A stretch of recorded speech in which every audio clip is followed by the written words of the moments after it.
सभी का स्वागत है मॉडर्न क्लासरूम में। आप सभी कैसे हैं? उम्मीद करते हैं आप लोग बहुत मस्त होंगे और आपकी जो पढ़ाई है काफ़ी ज़्यादा अच्छी चल रही होगी। आप लोग एक बार कमेंट करके ज़रूर बताइएगा आप लोग कैसे हैं और आपकी पढ़ाई कैसी चल रही है। हमें तो पूरा उम्मीद है कि आप लोग बिल्कुल मस्त होंगे और पढ़ाई एकदम झकास चल रही होगी। ठीक है, आज के इस क्लास में हम एसएससी जीडी के लिए जीके की क्लास करने वाले हैं। इसके पहले मैंने एक क्लासेस अपलोड कर दिया है, उसका प्लेलिस्ट भी बना दिया है, तो आप एक बार उस क्लास को चेकआउट जरूर कर लीजिएगा। ठीक है, मैं आपको बता दूं एसएससी जीडी के लिए मैंने जीएस की अब तक 5 क्लासेस अपलोड कर दिया है, उसका भी प्लेलिस्ट मैंने ऑलरेडी बना दिया है, तो आप लोग उसको भी देख लीजिएगा क्योंकि उस क्लास को मैंने काफ़ी ज़्यादा डिटेल से एक एक प्रश्न को समझाया है। जबकि इस क्लास में हम केवल प्रश्न उत्तर को देख रहे हैं, तो आपके लिए वो जो क्लास है वो भी काफ़ी ज़्यादा इंपॉर्टेंट हो जाता है। ठीक है, क्योंकि इस क्लास में हम केवल प्रश्न उत्तर को देख रहे हैं, जबकि उस क्लास में हमने एक एक प्रश्न के काफ़ी ज़्यादा डिटेल से आपको समझाया हुआ है। तो चलिए अब हम क्लास को स्टार्ट करते हैं। आज की क्लास में हमारा पहला क्वेश्चन हो जाएगा, अशोक ने स्वयं को बुद्ध शाक्य कहा है, यह किस अभिलेख में वर्णन देखने को मिलता है। ठीक है, क्वेश्चन कह रहा है अशोक ने स्वयं को बुद्ध शाक्य कहा, यह किस अभिलेख में देखने को मिलता है। मास्की अभिलेख, भाब्रू शिलालेख, वृहद शिलालेख या कोई नहीं। तो इस प्रश्न का सही आंसर हो जाएगा मास्की लघु शिलालेख में देखने को मिलता है। ठीक है, मास्की लघु शिलालेख में देखने को मिलता है। टाइपिंग में थोड़ा सा इरर मतलब थोड़ा गलती हो जाता है, तो कोई बात नहीं, इग्नोर करिए। मास्की लघु शिलालेख में देखने को मिलता है। उम्मीद करते हैं अब आपको समझ में आ गया होगा, क्योंकि यहाँ पे थोड़ा सा टाइपिंग में मिस्टेक हो गया था, क्योंकि ये खुद से टाइप करना रहता है तो थोड़ा सा कभी कल मिस्टेक हो जाता है, तो कोई बात नहीं। चलिए आगे देखते हैं। क्वेश्चन नंबर 22 कह रहा है हमारा, हॉर्नबिल महोत्सव मनाया जाता है, कहाँ पे मनाया जाता है? असम, नागालैंड, मणिपुर या उत्तर प्रदेश। तो इस प्रश्न का सही आंसर हो जाएगा नागालैंड में हॉर्नबिल महोत्सव मनाया जाता है। कहाँ पे मनाया जाता है? नागालैंड में मनाया जाता है, ध्यान जरूर रखिएगा। चलिए आगे देखते हैं। क्वेश्चन नंबर 23, अंतर्राष्ट्रीय मानवाधिकार दिवस कब मनाया जाता है? 10 दिसंबर, 11 दिसंबर, 25 दिसंबर या 18 दिसंबर को। तो इस प्रश्न का सही आंसर हो जाएगा 10 दिसंबर को अंतर्राष्ट्रीय मानवाधिकार दिवस मनाया जाता है। यदि हम बात करें 11 दिसंबर को कौन सा दिवस मनाया जाता है, तो हम थोड़ा सा यहाँ पे पेंसिल जो थोड़ा छोटा कर लेते हैं। तो 11 दिसंबर को मनाया जाता है अंतर्राष्ट्रीय पर्वत दिवस। कौन सा? अंतर्राष्ट्रीय पर्वत दिवस। कौन सा दिवस मनाया जाता है?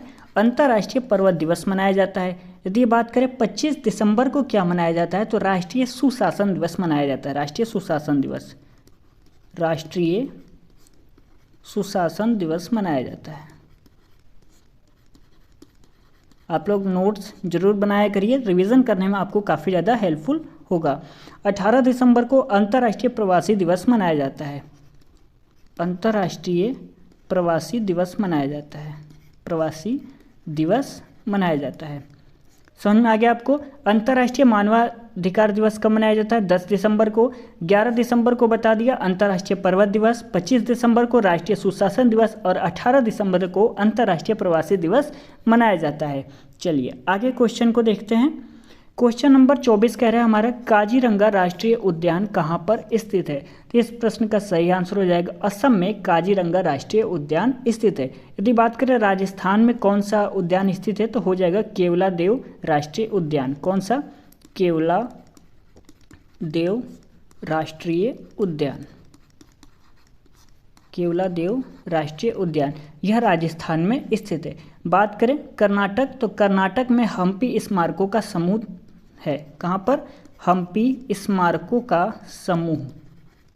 स्मारकों का समूह ये कहाँ पर है? तो कर्नाटक में ये आपको देखने को मिल जाता है। काजीरंगा राष्ट्रीय उद्यान असम में हो जाएगा। राजस्थान की बात करें तो केवलादेव राष्ट्रीय उद्यान और कर्नाटक में हम्पी स्मारकों का समूह आपको देखने को मिल जाता है। तो चलिए आगे देखते हैं। क्वेश्चन नंबर 25 क्या कह रहा है, जैनियों के पहले तीर्थंकर कौन थे? आदिनाथ, अरिष्टनेमी, पार्श्वनाथ या अजितनाथ।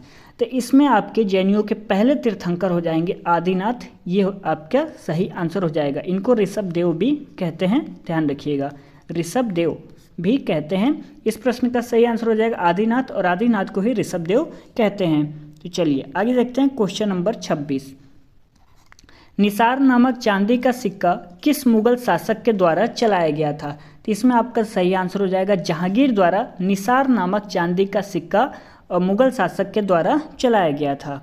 क्वेश्चन नंबर अगला कह रहा है हमारा, यूनेस्को की स्थापना कब हुई थी? 1945, 46, 44 या 47? तो इस प्रश्न का सही आंसर हो जाएगा यूनेस्को की स्थापना हुई थी 1945 में, और 1946 में भारत इसका सदस्य बना था। कब बना था भारत इसका सदस्य? तो 1946 में यूनेस्को का भारत सदस्य बना था, और इसकी स्थापना मैंने बता दिया 1945 में हुई थी। चलिए आगे देखते हैं क्वेश्चन नंबर 28। मोहिनी अट्टम शास्त्रीय नृत्य संबंधित है कहाँ का? तमिलनाडु, केरल, सत्रिया या कथक? तो जो मोहिनी अट्टम शास्त्रीय नृत्य है ये आपका हो जाएगा कहाँ का? केरल का हो जाएगा। केरल में एक और शास्त्रीय नृत्य है, वो आपका कौन सा हो जाएगा? तो कथकली। कौन?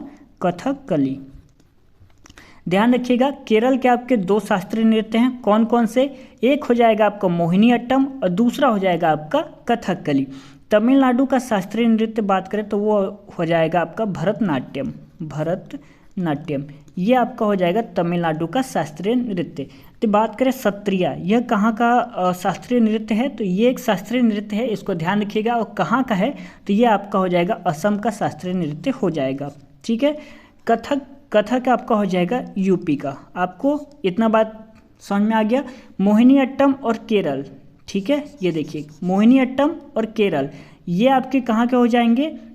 मोहिनी अट्टम और कथकली, मोहिनी अट्टम और कथकली ये दो शास्त्रीय नृत्य हैं वो आपके हो जाएंगे केरल के। सत्रिया असम का हो जाएगा, कथक जो शास्त्रीय नृत्य है वो यूपी का हो जाएगा, और तमिलनाडु का हो जाएगा भरतनाट्यम।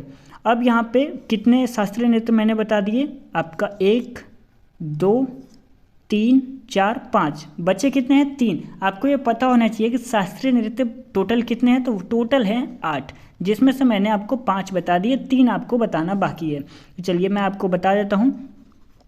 एक हो जाएगा ओडिसी, ये कहाँ का हो जाएगा? तो ये हो जाएगा आपका उड़ीसा का। एक बचा है आपका मणिपुरी, ये आपका कहाँ का हो जाएगा? तो मणिपुर का। और एक आपका कौन सा बचा है? भरतनाट्यम हो गया, कथकली हो गया, आपका सत्रिया हो गया, कथक हो गया, ओडिसी हो गया, मणिपुरी हो गया। एक बचा है आपका कुचिपुड़ी। कौन सा बचा है? कुचिपुड़ी। ये आपका कहाँ का हो जाएगा? तो आंध्र प्रदेश का हो जाएगा। कहाँ का हो जाएगा? आंध्र प्रदेश का हो जाएगा। समझ में आ गया आपको? चलिए एक बार मैं आपको फिर से अच्छे से बता देता हूँ। मोहिनी अट्टम शास्त्रीय नृत्य संबंधित है कहाँ का है? तो इस प्रश्न का सही आंसर हो जाएगा केरल का हो जाएगा। ठीक है।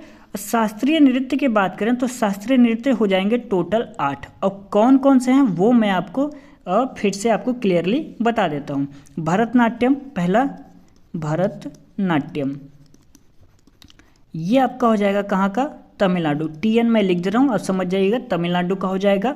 दूसरा लिखते हैं हम कथकली।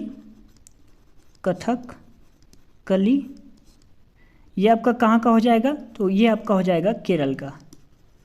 केरल का, ठीक है। फिर लिखते हैं यहाँ पे सत्रिया, ये आपका कहाँ का हो जाएगा? असम का। फिर लिखते हैं कथक, ये आपका कहाँ का हो जाएगा? यूपी का। कितने हो गए? 4 हो गए। चलिए आगे देखते हैं कुचिपुड़ी।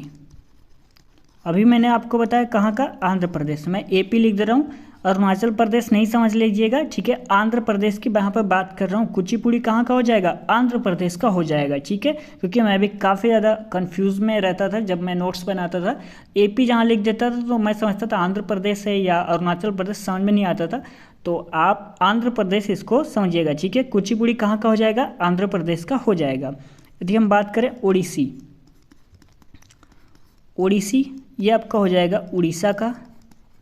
और एक आपका बचा है मणिपुरी। मणिपुरी ये आपका हो जाएगा मणिपुर का।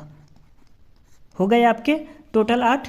मोहिनी अट्टम एक यहाँ पे हो गया, 2 3 4 5 6 7 8। उम्मीद करते हैं अब आपको बिल्कुल क्लियर यहाँ पे समझ में आ गया होगा। तो चलिए आगे बढ़ते हैं। Question number 29। G21 हाल ही में इसका आयोजन कहाँ पर हुआ है? आप सभी को पता होगा कि जो G20 है वह अब बदलकर G21 हो गया है, ठीक है। जो G21 है इसमें 19 देश शामिल हैं और 2 यूनियन शामिल है। 2 यूनियन कौन कौन से हो जाएंगे? तो पहला आपका हो जाएगा यूरोपियन यूनियन, दूसरा आपका कौन सा हो जाएगा? तो दूसरा हो जाएगा आपका अफ्रीकन यूनियन। अफ्रीकन यूनियन, ये आपके 2 यूनियन शामिल हो जाएंगे। G20 पहले था, अब यह G20 में बदल गया है। G21 हाल ही में इसका आयोजन कहाँ पर हुआ है? तो इसका आयोजन भारत में हुआ है। ठीक है, ध्यान रखिएगा। कितने नंबर का? 18वां नंबर का ये आयोजन था। यदि हम बात करें G21, अब तो G20 बोलेंगे नहीं क्योंकि G21 हो गया। तो G21 की स्थापना कब हुई थी? तो वो हुआ था 1999 में। ठीक है, मैं अब पूरा डिटेल से नहीं लिख रहा हूँ कि G21 की स्थापना कब हुई थी, मैंने यहाँ पे 1999 लिख दिया, आप समझ जाइएगा, नोट डाउन जरूर कर लीजिएगा। ठीक है, G21 की स्थापना कब हुई थी? 1999 में हुई थी। यदि हम बात करें G21 का हेडक्वार्टर कहीं पर है? तो जी नहीं, इसका हेडक्वार्टर कहीं पर भी नहीं है। इस बार जो इसका भारत में आयोजन हुआ है G21 का, इसका आदर्श वाक्य क्या है? इसका आदर्श वाक्य, तो इसका आदर्श वाक्य हो जाएगा वसुधैव कुटुंबकम, वन नेशन वन फैमिली, इसका आदर्श वाक्य हो जाएगा। मैं एक बार क्लियर करके फिर से लिख दे रहा हूँ, उम्मीद करते हैं आपने वो जो नोट डाउन कर लिया होगा। तो मैं फिर से यहाँ पे लिख देता हूँ, आदर्श वाक्य। आदर्श वाक्य क्या है? आदर्श वाक्य हो जाएगा आपका वसुधैव कुटुंबकम, वन नेशन वन फैमिली। अभी मैंने बताया भारत में जो G21 का आयोजन हुआ है वो 18वें नंबर का है, और G20 अब G21 में बदल गया है। उसमें 19 देश और 2 यूनियन शामिल है। कौन कौन से? यूरोपियन यूनियन और अफ्रीकन यूनियन। इसकी स्थापना कब हुई है? 1999 में। मैंने बताया हेडक्वार्टर कहीं पर नहीं है। आदर्श वाक्य मैंने बता दिया, वसुधैव कुटुंबकम। यदि बात करें 19वीं बैठक कहाँ पर होगी, तो ये होगी ब्राज़ील में। कहाँ पर होगी? 19वीं बैठक ब्राज़ील में होगी। इसको आपको ध्यान रखना है। उम्मीद करते हैं अब आपको बिल्कुल अच्छी तरीके से समझ में आ गया होगा। ठीक है, चलिए आगे देखते हैं। क्वेश्चन नंबर 30, विश्व पर्यावरण दिवस मनाया जाता है। कब मनाया जाता है? तो ये मनाया जाता है 5 जून को मनाया जाता है। यदि हम बात करें 3 जून को क्या मनाया जाता है, तो 3 जून को विश्व साइकिल दिवस मनाया जाता है। विश्व साइकिल दिवस मनाया जाता है। 7 जून को क्या मनाया जाता है? तो विश्व खाद्य सुरक्षा दिवस मनाया जाता है। विश्व खाद्य सुरक्षा दिवस मनाया जाता है। सुरक्षा दिवस मनाया जाता है। विश्व पर्यावरण दिवस 5 जून को, 3 जून को विश्व साइकिल दिवस और 7 जून को विश्व खाद्य सुरक्षा दिवस मनाया जाता है। चलिए आगे देखते हैं। क्वेश्चन नंबर 31, निम्नलिखित में से किस लेखक ने प्रसिद्ध हिंदी उपन्यास गोदान लिखा है? तो इसमें आपका सही आंसर हो जाएगा मुंशी प्रेमचंद्र ने लिखा है। चलिए आगे देखते हैं। क्वेश्चन नंबर 32, सेशेल्स द्वीप कहाँ पर स्थित है? तो इस प्रश्न का सही आंसर हो जाएगा आपका कहाँ पर स्थित है? हिंद महासागर में सेशेल्स द्वीप स्थित है। यदि वीडियो आपको अच्छा लग रहा है, आपको लग रहा है कि हम आपके लिए मेहनत कर रहे हैं, तो प्लीज़ इस वीडियो को लाइक कर दीजिए। आप लोग वीडियो को लाइक करना भूल जाते हो तो ऐसा मत क्या करिए, ये कंटेंट आपके लिए ही बनाया जाता है, इससे आपको ही ज़्यादा से ज़्यादा फायदा होगा। तो इस वीडियो को एक लाइक कर दिया करिए। अपने दोस्तों में इस वीडियो को शेयर करना बिल्कुल ना भूलें। जहाँ भी व्हाट्सएप टेलीग्राम ग्रुप ज्वाइन किया है और आपको लगता है कि सर अच्छा मतलब मेहनत कर रहे हैं मेरे लिए, तो इस वीडियो को एक बार शेयर जरूर कर दीजिएगा ताकि आपके दोस्तों तक भी यह जानकारी पहुँच सके। ठीक है, क्वेश्चन नंबर 33 कह रहा है अल्बर्ट आइंस्टीन को किस वर्ष में भौतिकी का नोबेल पुरस्कार दिया गया था? 1921, 22, 25 या 45? तो इस प्रश्न का सही आंसर हो जाएगा 1921 में अल्बर्ट आइंस्टीन को भौतिकी का नोबेल पुरस्कार दिया गया था। कब दिया गया था? 1921 में। चलिए आगे बात करते हैं। मीठे पानी की सबसे बड़ी झील कौन सी है? मीठे पानी की सबसे बड़ी झील कौन सी है?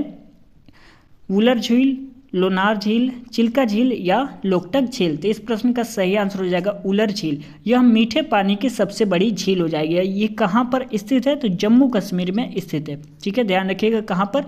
जम्मू कश्मीर में स्थित है। लोनार झील ये आपका हो जाएगा महाराष्ट्र में स्थित है। MH में लिख दे रहा हूँ तो आप समझ जाइएगा महाराष्ट्र में स्थित है। बात करें चिल्का झील कहाँ पर स्थित है, तो ये आपका हो जाएगा उड़ीसा में। कहाँ पर स्थित है? उड़ीसा में स्थित है। लोकटक झील कहाँ पर स्थित है? तो ये आपका हो जाएगा मणिपुर में स्थित है। कहाँ पर? मणिपुर में स्थित है। समझ में आ गया आपको? मीठे पानी की सबसे बड़ी झील आपकी हो जाएगी उलर झील जो कि जम्मू कश्मीर में स्थित है। लोनार झील महाराष्ट्र में स्थित है। चिल्का झील उड़ीसा में। और लोकटक झील कहाँ पर स्थित है? मणिपुर में स्थित है। कहाँ पर स्थित है? मणिपुर में स्थित है। चलिए आगे प्रश्न को देख लेते हैं। क्वेश्चन नंबर 35 कह रहा है हमारा संविधान का कौन सा अनुच्छेद न्यायपालिका को कार्यपालिका से अलग करता है? ठीक है। क्वेश्चन कह रहा है संविधान का कौन सा अनुच्छेद है जो न्यायपालिका को कार्यपालिका से अलग करता है? तो इसमें आपका सही आंसर हो जाएगा अनुच्छेद 50, यानी ऑप्शन नंबर यहाँ पे सी आपका सही हो जाएगा। चलिए आगे देखते हैं क्वेश्चन नंबर 36। संविधान का अनुच्छेद 360 में किसका प्रावधान है? वित्तीय आपात स्थिति लागू करने की, वित्त आयोग के बारे में, भारत के अटॉर्नी जनरल के बारे में, या कोई नहीं? तो इस प्रश्न का सही आंसर हो जाएगा ऑप्शन नंबर ए, वित्तीय आपात स्थिति लागू करने की। यह संविधान का अनुच्छेद 360 में इसका प्रावधान दिया गया है। ठीक है, वित्तीय आपात स्थिति लागू करने का यह जो प्रावधान है यह संविधान का अनुच्छेद 360 में इसका प्रावधान किया गया है। चलिए आगे देखते हैं क्वेश्चन नंबर 37। राष्ट्रपति के त्यागपत्र की सूचना उपराष्ट्रपति किसको देता है? प्रधानमंत्री को, जनरल को, लोकसभा अध्यक्ष को, या किसी को भी नहीं? ठीक है, क्वेश्चन कह रहा है राष्ट्रपति के त्यागपत्र की सूचना उपराष्ट्रपति किसको देता है? तो लोकसभा अध्यक्ष को देता है। आप हमेशा के लिए याद कर लीजिए, किसको देता है? लोकसभा अध्यक्ष को राष्ट्रपति अपने त्याग पत्र की जो सूचना है उपराष्ट्रपति किसको देता है? लोकसभा अध्यक्ष को देता है। राष्ट्रपति के त्यागपत्र की जो सूचना है उपराष्ट्रपति किसको देता है? तो वह देता है लोकसभा अध्यक्ष को। अब आपको बिल्कुल याद हो जाना चाहिए। ठीक है, किसको देता है? लोकसभा अध्यक्ष को देता है। चलिए आगे देखते हैं क्वेश्चन नंबर 38।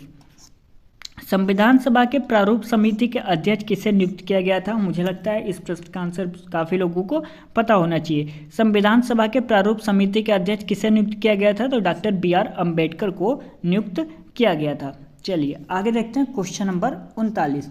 सुंदरता शब्द में संज्ञा है। सुंदरता शब्द में संज्ञा है भाववाचक, समुदायवाचक, जातिवाचक या व्यक्तिवाचक? कौन सी संज्ञा है? तो इसमें आपका हो जाएगा भाववाचक संज्ञा हो जाएगा।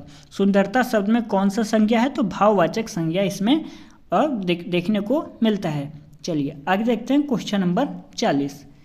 पंचानन शब्द में कौन सा समास है? कर्मधारय, द्वंद्व, बहुब्रीहि या द्विगु? तो इसमें आपका सही आंसर हो जाएगा ऑप्शन नंबर सी, बहुब्रीहि यह समास हो जाएगा। पंचानन शब्द में कौन सा समास देखने को मिलता है? तो बहुब्रीहि समास इसमें मिलता है। आज के क्लास में बस इतना ही। यदि वीडियो आपको पसंद आया होगा तो प्लीज़ इस वीडियो को लाइक कर दीजिएगा।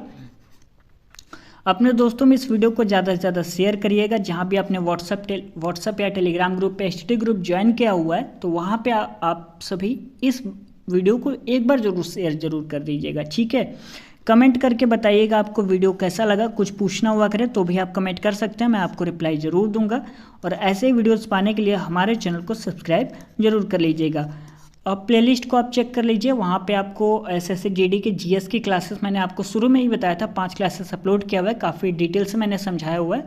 तो आप उस क्लास को एक बार चेकआउट कर लीजिएगा। वहाँ पे आपको फिजिक्स, केमिस्ट्री, पॉलिटी और काफ़ी सारी क्लासेस मिल जाएंगी, सबकी प्लेलिस्ट बनी हुई है। तो आप एक बार उस क्लासेस को ज़रूर देख लीजिएगा। चलिए मिलते हैं अगली क्लास में, तब तक के लिए धन्यवाद।